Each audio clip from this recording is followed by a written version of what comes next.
Ce mașină e asta? Așa, asta la altă? Dacia.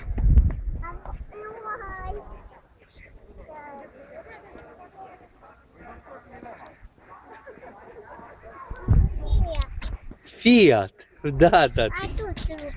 Ai știut ce e asta? Nu se ia. Nu, Fiat. Asta? Volkswagen. Așa, asta la altă? Dacia. Dacia. Asta? Volkswagen. Volkswagen. Asta? Tu Dacia. Aia tu Dacia. Da. Aia tu Dacia. Asta ce-i? Dacia. Tati, mai uite-te la semn odată. Dacia. Faci mișto? Bine, Dacia, da. Volkswagen. Volkswagen. Hai, tati. Volkswagen, da. Aia nu Nu are semn. Hai. Oi. Nu are semn. Eu n-am auzit, nici n-am vrut să stau de vorba, am zis așa. Dar cu el ai vorbit. Cu nevastă, că el nu-i pe Facebook, el doarme. De câte ori vorbesc eu, el doarme. Dar cred că un bătrânin aici să Ce-i?